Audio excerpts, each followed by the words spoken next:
নেপাল ট্যুরের পর এটি ছিল আমাদের একটি সারপ্রাইজ ট্যুর। আসসালামু আলাইকুম সবাইকে, স্বাগতম নওশিন এন্ড শাহানস টাইমে। আজকে যে ভিডিওটি আমি দিচ্ছি এটি হচ্ছে ঢাকা টু কক্সবাজার। তো ভাইয়া আমাদেরকে একটা সারপ্রাইজ ট্যুরে নিয়ে গিয়েছিল।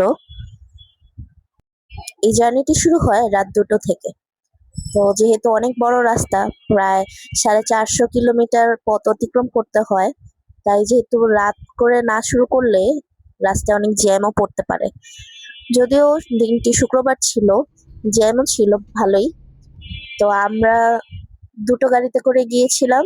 একটা গাড়িতে আমি, মা, আপু, ভাইয়া, আর আরেকটা গাড়িতে বাবা, শাহান, আমার মামার মামি। বাসে করে অনেকবার কক্সবাজার যাওয়া হয়েছে, তবে গাড়িতেই প্রথমই যাওয়া হলো। তো এটা আমাদের চতুর্থবার কক্সবাজার যাওয়া। কক্সবাজার যাওয়ার পথে আমাদের কর্ণফুলী টানেল অতিক্রম করে যেতে হয়। এই কর্ণফুলী টানেলটা পানির নিচে বলতে এই নদীটার নিচে। তো রাস্তাটা অনেক সুন্দর। ভাইয়া আর আরেকজন মিলে প্রায় ভাগাভাগি করে চালিয়েছে, কারণ যেহেতু রাত থেকে গাড়ি চলতেই আছে।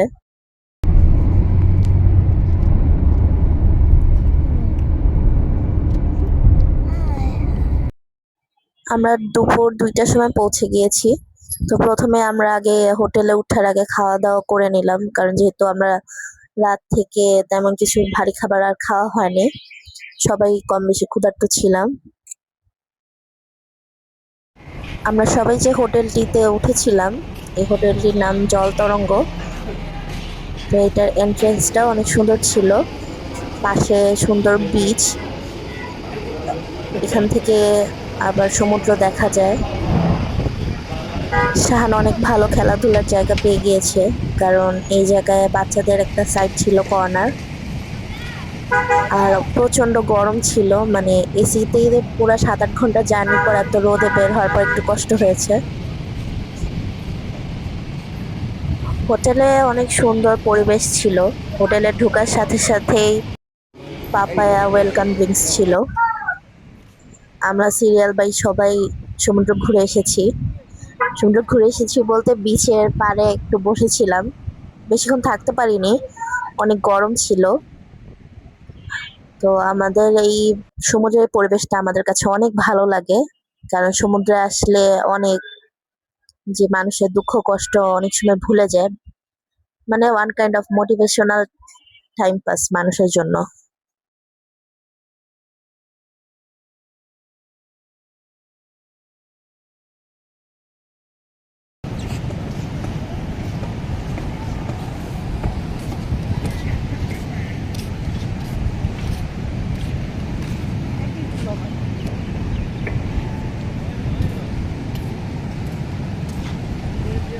এই ফুলটা খাওয়া মনে বাসার সামনে দেয়া দেয়া ফুল ওই উপরে ফুল দোতলায়।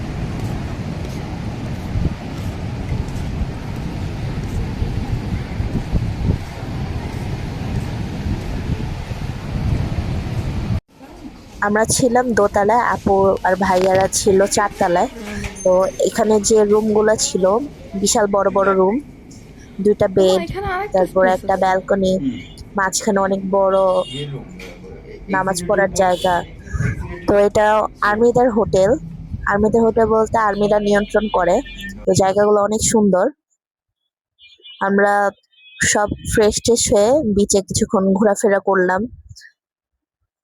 একটা রিল্যাক্সেবল টাইম মানুষের জন্য, যখন সে সমুদ্রের স্রোতের যা আওয়াজ শুনে, এটা পুরা রিফ্রেশমেন্টের কাজ করে। তা আমরাও কিছুক্ষণ বসে টসে পানিতে ভিজতে চলে গেলাম, যদিও তেমন একটা ভিজা হয়নি। প্রথম দিন যেতে যেতেই তো প্রায় দুপুর হয়ে গিয়েছে। তো সমুদ্রের ভিউ বসে বসে উপভোগ করছিলাম। আমি, শাহান আর বাবা একটু বেশি দূরে দাঁড়িয়েছিলাম, কারণ আমাদের পানি ধরতে একটু বেশি ভালো লাগে।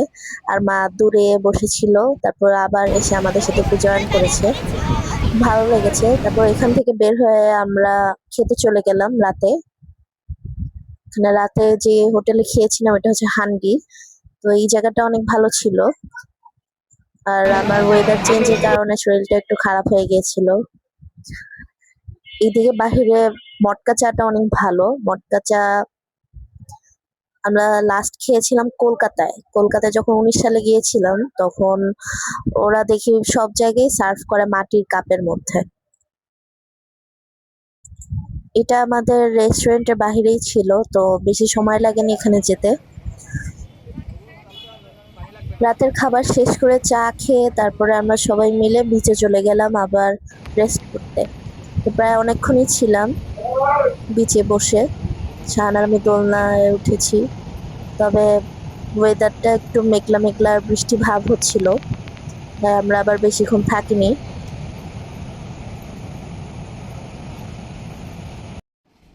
সেকেন্ড ডেতে সকালে আমাদের নাস্তা ছিল বুফেতে, তো আমরা বুফে খাওয়ার জন্য সকাল সকাল সবাই চলে গেলাম। বিভিন্ন আইটেমের খাবার ছিল, ওদের যদিও এক এক দিন এক এক ধরনের আইটেম থাকে। তো এই আইটেমগুলা একটু একটু করে আমরা সব ট্রায়াল দিয়ে দেখেছি। খাবারগুলো ওদের ভালোই ছিল, ওরা অনেক ভালো সার্ভ করে। তো আমি আর শাহান মিলে সসেস খুঁজছিলাম, যদিও কারণ আমরা পুরাই সসেজের পোকা। মিষ্টি আইটেম বেশি একটা ছিল না, তাও যে কেকগুলো ছিল ওগুলো অনেক টেস্টি ছিল। সকালে খাবার শেষ করে আমরা চলে আসলাম হোটেল শৈবালে। 20 বছর আগে আমার মা, নানু, আমার আপুর সাথে এই হোটেলে এসেছিল। 20 বছর পর আমরা এখন আছি, তবে আমার নানু নেই যদিও।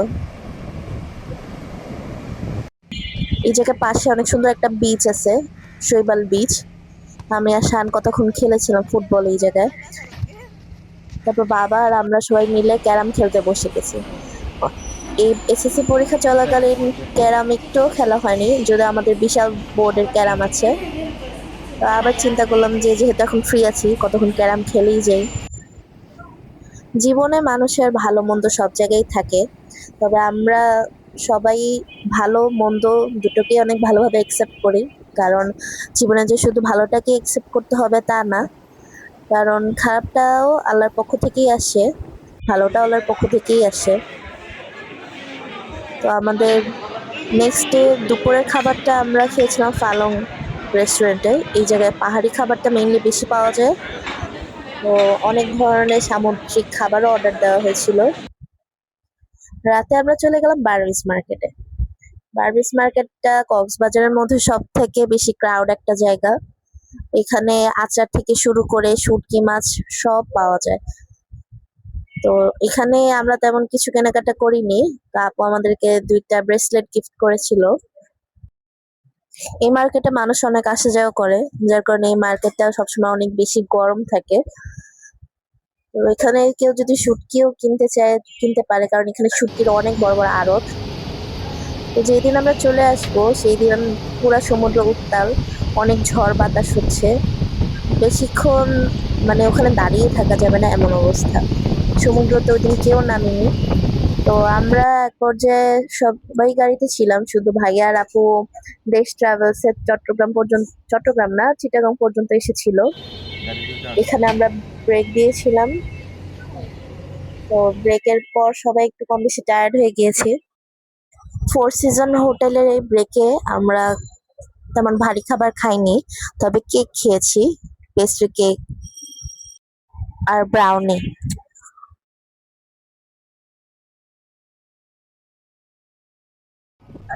বাসায় পৌঁছতে পৌঁছতে আমাদের প্রায় রাত 2টো বেজে গিয়েছে। তো জার্নিটা আলহামদুলিল্লাহ অনেক ভালো ছিল আপু ভাইয়ার সাথে। আর আমার মামা মামিরা সকালে চলে গিয়েছিল প্লেনে করে, ওনাদের এক্সাম ছিল। তো আমরা লাস্টে 6 জন ছিলাম। আশা করি সবাই ভালো থাকবেন।